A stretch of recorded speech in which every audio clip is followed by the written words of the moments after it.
Welcome everyone. It's Jazz. It's the West Ham Irons channel. It's been a number of weeks, could be even longer than that, since I last did a show.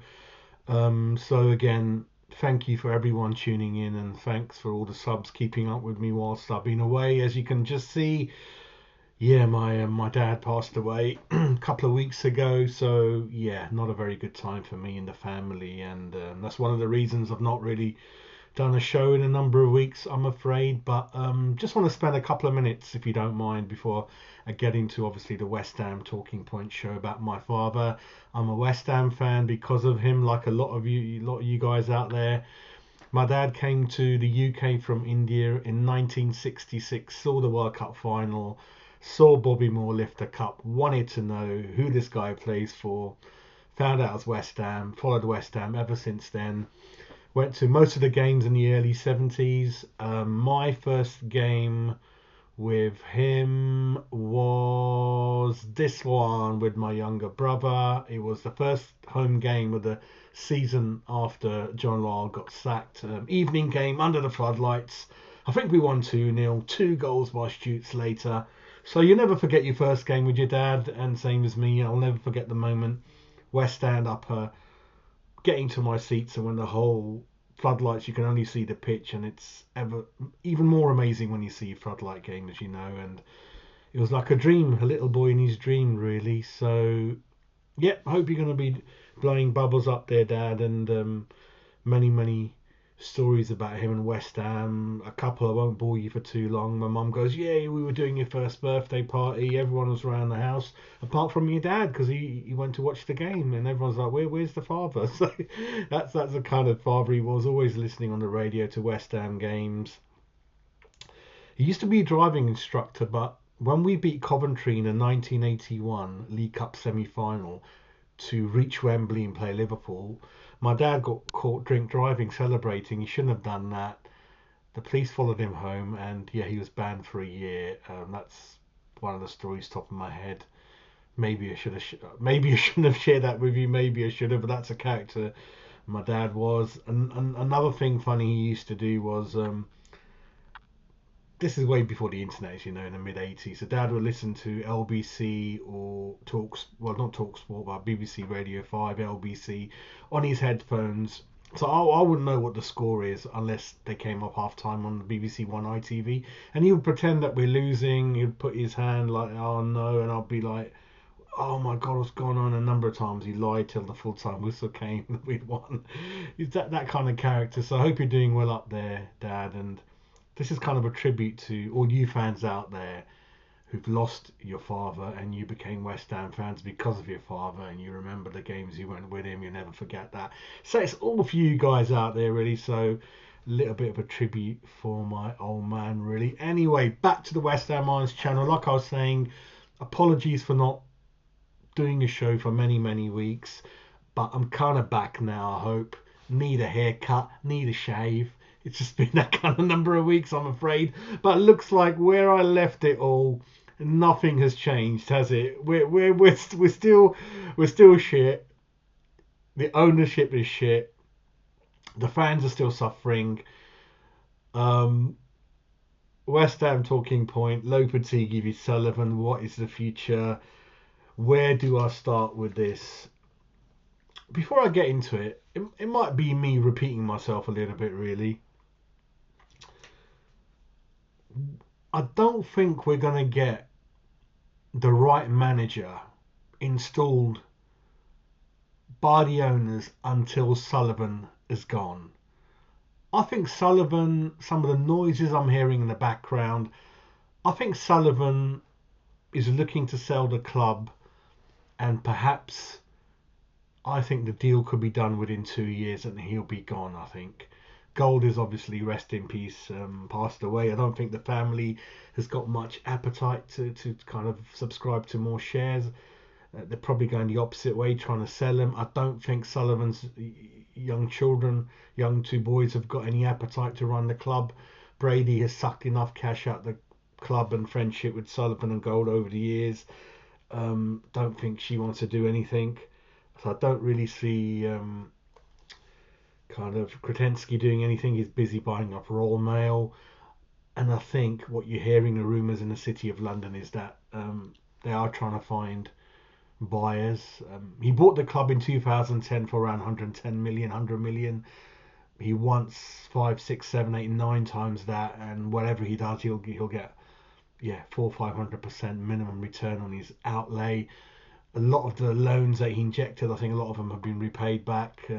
Large part when Kretensky put that money into the club, a lot of it went towards paying the loans off. So nothing's going to change in the way the circus is kind of ran West Ham, the way it's been running, the way Sullivan buys some players, the way Stighton buys some players. The manager's allowed to pick one. You can't run a ship like that in all these three different directions. That will carry on. The circus will carry on until Sullivan runs the club. That's the bad news. That's the reality, I'm afraid. So I'll show you to in a minute. You can look on the list of the managers you want, who's out there, you're not going to get. You're not going to get a sensible choice. You're certainly not going to get the Brentford, Brighton type of scouting the next big name out there that we didn't know about, which is real craft, and that takes a lot of dedication. That takes a real team of scouts that you built up to not only looking for players, which is obvious, but for the next manager that despite respectively being with the manager on side all the time, you must always have an eye on who are the top 3, top 4, top 5 established or up and coming managers out there in case you need to dip into that list. But what we do, we are reactive, not proactive. So we will dilly and dally, carry on for as long as we want, as closer to that Boxing Day date as we can, which Sullivan loves to sack managers in and around of. And I think it's largely because it's too late for the new manager to look at the squad, assess what he needs, and have some kind of power and impact on the window. So Sullivan can buy all the players in January. If he sacks Lopetegui in and around Boxing Day, then window opens on the 1st. Sullivan's going to buy all the players. I doubt the manager's going to have a clue what he needs because he just doesn't have time. And always going for managers that are currently out of contract is a joke. It limits your choice. It limits your ambition, and that's what's going to happen. So you can pull your hair out if you've got as much as I have, or if you haven't got any, then even worse. It's not going to change. Nothing's going to change in the way this club is run until Sullivan sells up, and then we'll see what the next chapter history of this great club brings. Really, that's kind of the foundation, the concrete, whether you like it. That is the truth. So you can jump up and down, you can swear, get frustrated. I hardly go. I went to see the Liam Brady event with a lovely Dave and Dave Walker, West Ham Way. Love those guys, West Ham Way channel. Proper class guys. I know all the channels out there. I work for all of them. I know all of them. West Ham Way, ex-employee Dave Walker, A1 proper blokes, mate. So if you're listening and watching, which I know you do, class. And Liam Brady, lovely to see him. And then I went home. I didn't want to watch the Arsenal game. It's the modern prediction. It's where I'm at. My son's got a season ticket. I waved him goodbye after having a good little few photos and things signed with Liam Brady, talking about the old days. And I went home. I'm not interested in what's going on the pitch. It's got that bad. I don't jump up and down when we score. I don't really get upset when we lose. It's just the soul, the heart, everything's been ripped out of my body. And that's why, going back to people of my dad's age, saw it through the John Lyle years. Very, very lucky people. Very, very lucky people, really. Before we go into some more topics related to, obviously, Lopetegui, let's have a look at what they reckon are people who could be in line to perhaps get the job and things like that, really. So that's just a quick Google search on who's the favourites, really, in terms of the betting companies and that kind of thing. And then they usually got their ears close to the ground, right? And if you have a look, Graham Potter is by far, isn't he? Graham Potter is leading that chase by a lot. You got Terzic, you got Sergio Concheca, the ex-Porto. Let's go through it quickly. Rafa Benitez, well past his date, but you never know. You never know with Sullivan. But that ship sailed many years ago. You should have got him in before Newcastle job he got. Sebastian Hoeneß, know nothing about him. Maurizio Sarri, interesting character, managed Chelsea. Bit old, I think, now for that. Allegri, been out of work for a couple of years, a big name in Italy, many titles, maybe Champions League final place as well in there. Tottenham looked at him 10 years ago. I think he wants a lot of money. We have spoken to him. I think he wants a lot of money. He doesn't like the idea of managing or taking over a team mid-term. So that one, don't think is going to happen. Mourinho's an interesting one. I think he's wants the Newcastle job, or he does want to come back to the Premiership. Um, just being honest out there, he's everything in terms of what I want. He's a character. You'd want to play for him. He's a personality. Walks into a room, you stand up. Not like fucking Avram Grant or Lopetegui or dare I say it, David Moyes. They're not managers with charm, with character, with personality. These are the managers I love. That you want to play for. They get you off your seat. You want to listen to what they got to say. I know there's not many of them around. Mourinho is one of them, but on the flip side, he's peaked many years ago, and I doubt. See, it's all about the fit as well. Is he a right fit for West Ham? I don't think so. I don't think so. Maybe he's suited to a team with a larger purse, shall I say? So I'm on the fence for that one. I have a personal kind of respect for him. That'll always be there. So I'm in the middle. If he came in, I'd be pretty happy. Will it work out? I'm not sure. Do I want to rule him out? Probably, because I don't think Sullivan will want to pay that kind of salary or that kind of big character that can rip Sullivan apart in a press conference like Mourinho could do. So let's put him to the back burner. Carrick, he's one of those players. I know you guys love Joe Cole, Carrick, Johnson, Glenn Johnson, Defoe. Not really that much, but Canute. You love all those because they played for West Ham. For me, as ruthless as I am, I regard as them who ran away from the sinking ship when we went down. They're all in that team that went down. Canute, Defoe, Barr, lot after that, another relegation. Carrick, another one. Couldn't wait to fucking leave. I ain't got no time for people like that. I ain't got no time for people like that, right? Joe Cole, is he Chelsea? Is he West Ham? He's probably more Chelsea deep down. Do you know what I mean? He can say what he fucking wants. You know who's West Ham. It's Carlton Cole. It's kind of Antonio will come to obviously incident with him in a minute. You got Harewood, all those people that work in and around the club and are always there at the events. They're West Ham, right? So Carrick, I don't regard him as West Ham to be fair, and whether he gets it or not should be on the merit. Should be nothing to do with his West Ham past. He made his name much more at Man United and slightly even more at Tottenham than West Ham, right? As soon as these guys spit their dummies out and kind of grow up, they fucking leave West Ham early. He's all right. Plays football the right way. He's a talented lad. He's a sensible man. I've been told he does want the job.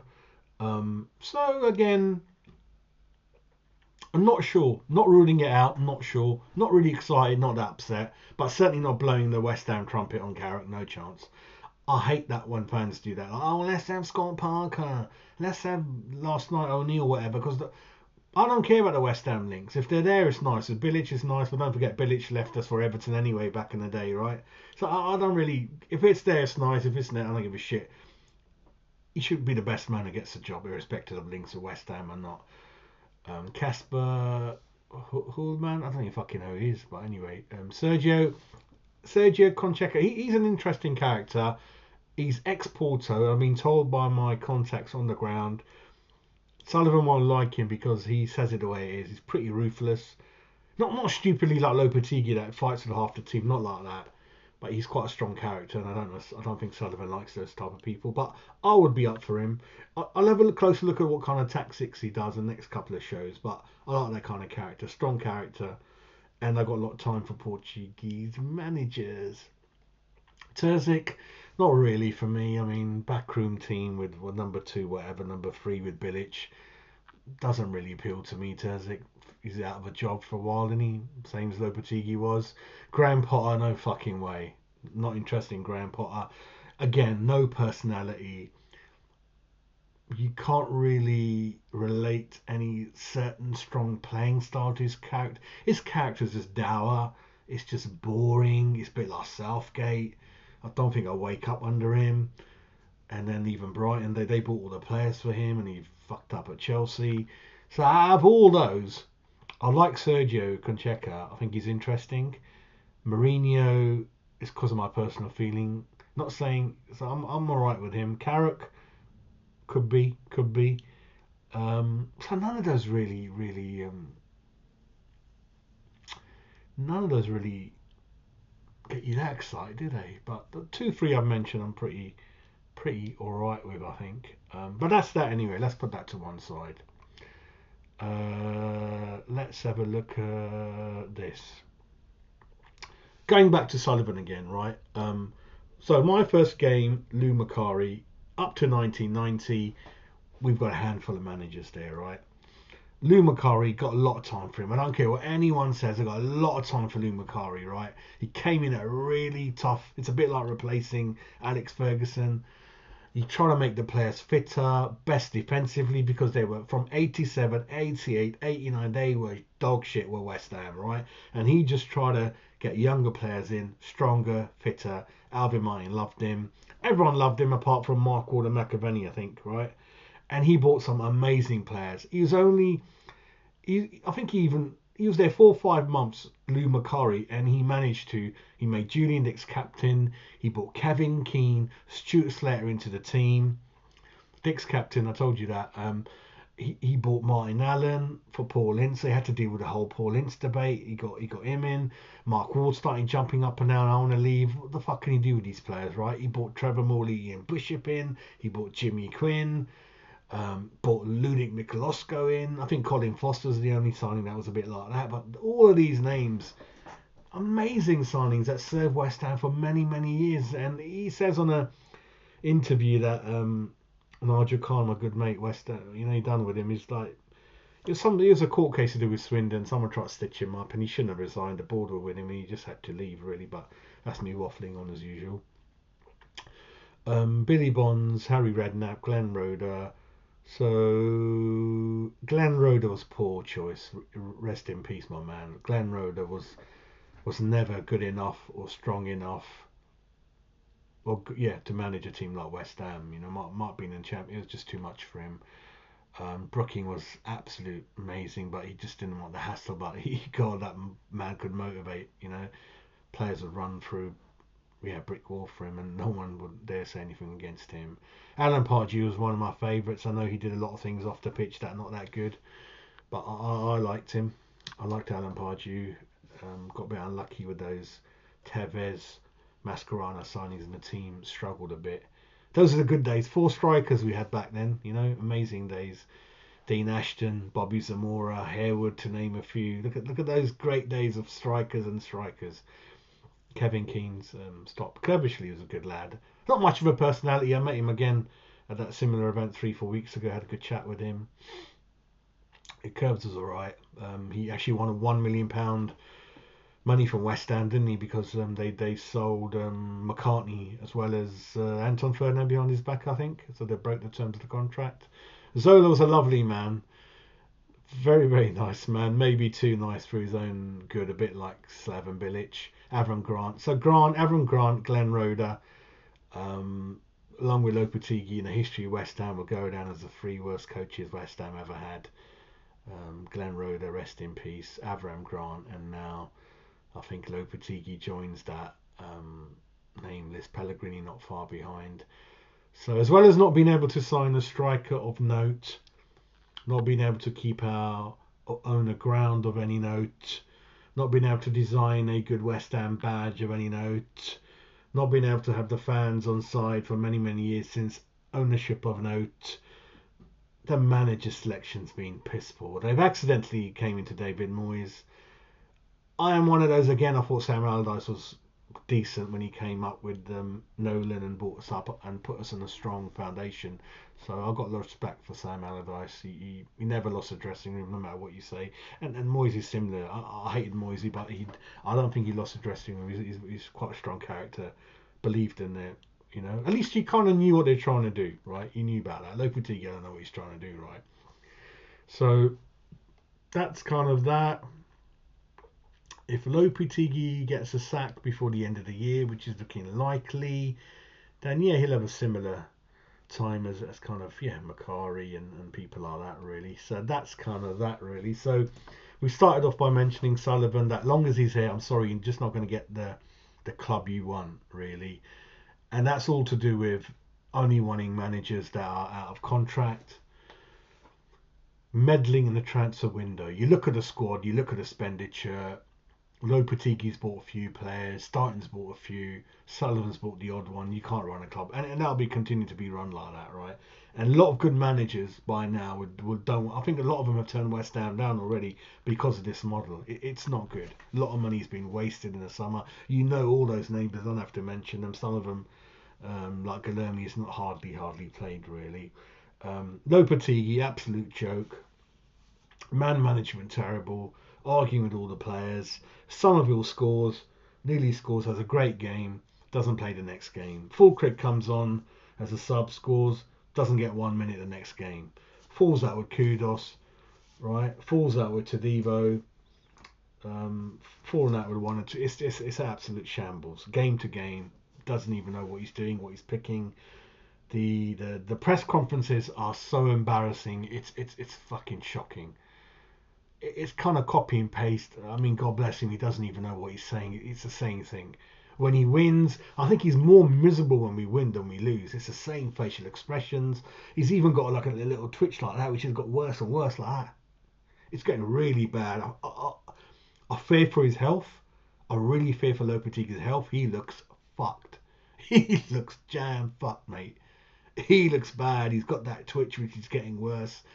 Press conferences, I wouldn't even bother doing one if I was him. It's gibberish. It's absolutely gibberish. He's not even answering the questions.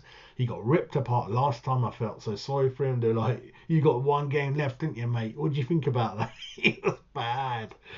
It's really embarrassing for the club. But hey, we've been here before with Avram Grant. We've been here before with Pellegrini. We've been here before Bilic went.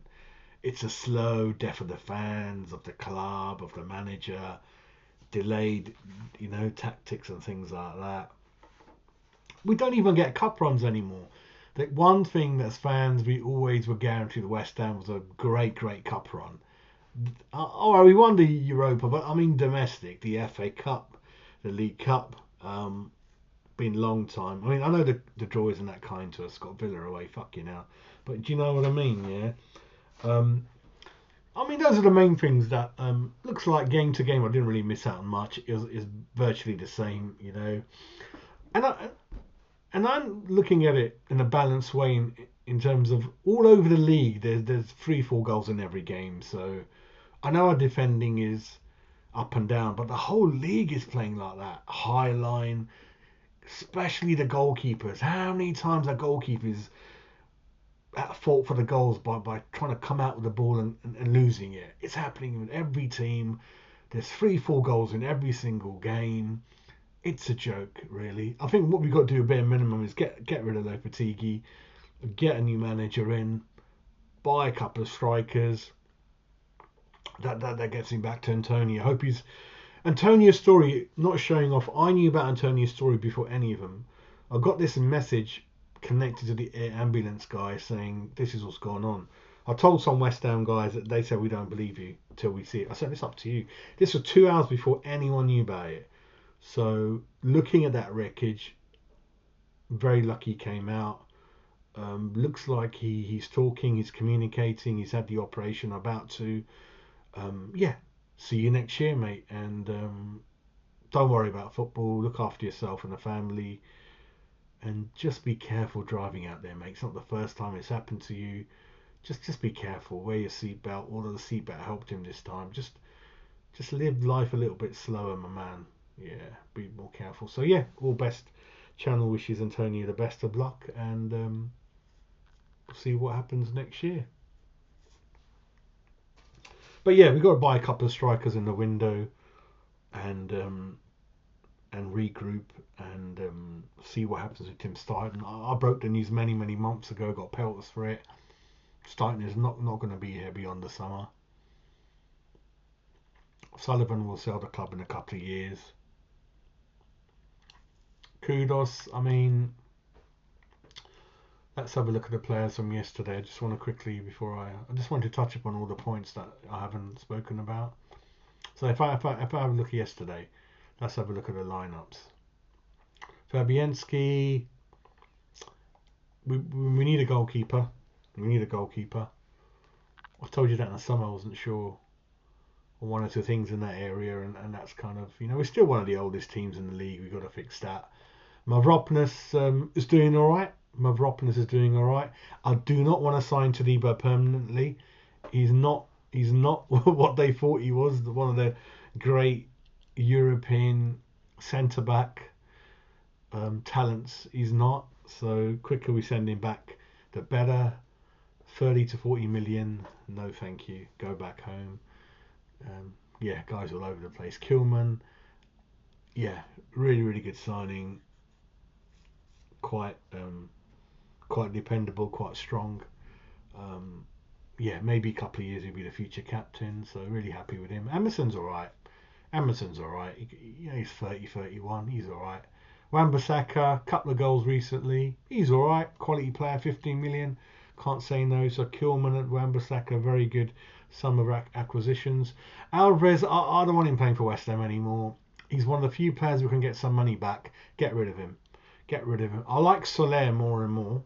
As one of the three. Souček, I know a lot of you giving him pelters, but as a professional, as a dressing room sort of person with some clout,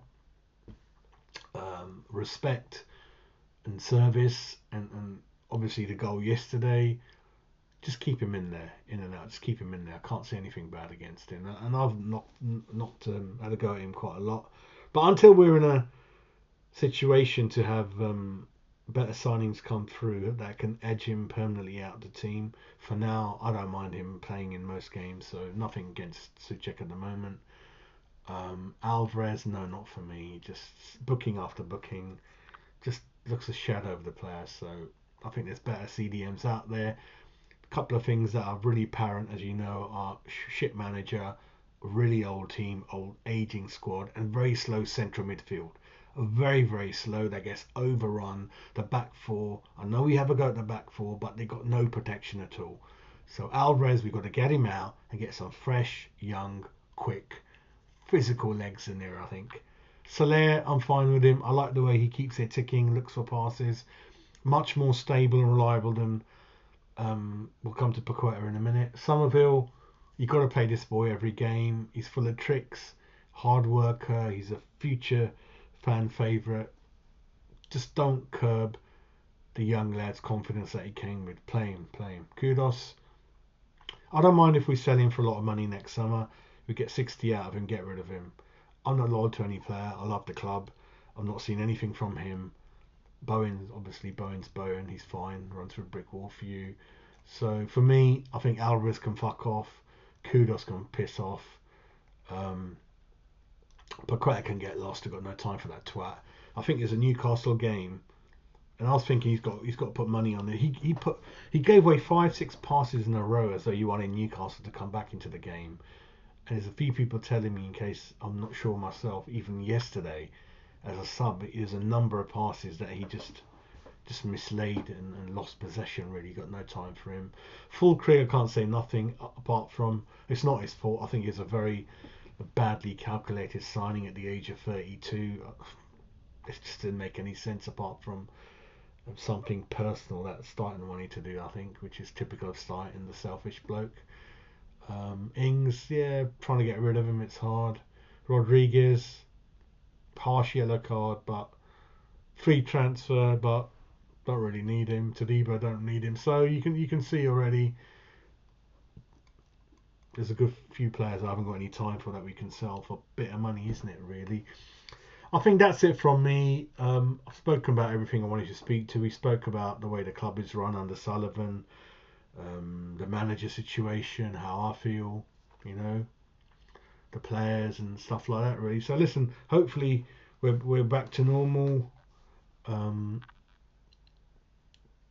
well, back to as normal life as can be, as you know, through situations like this. But stick with me, and I'll carry on. It's not been easy last couple of years under David Moyes and this manager really. It, hats off to you guys that go home every game, and even more when you go away and watch that trash. Really, it's not easy. But yeah, we'll catch up the next couple of days. I'll have a look at see what the manager situation is, perhaps, and who's going to be coming in. It looks like Potter at the moment, and it looks like a typical lazy Sullivan choice. I'm not really up for that. Once he's in, I'll support him, but not really my choice. I just want someone that we don't really know that much about. That's young, exciting, plays the right way. A bit of a punt, that'll be so good to see. Instead of the whole list of people that are just out of a job, and that's the only reason we want to talk to them, really. So that's it from me. You guys have a nice evening, and we'll catch up soon.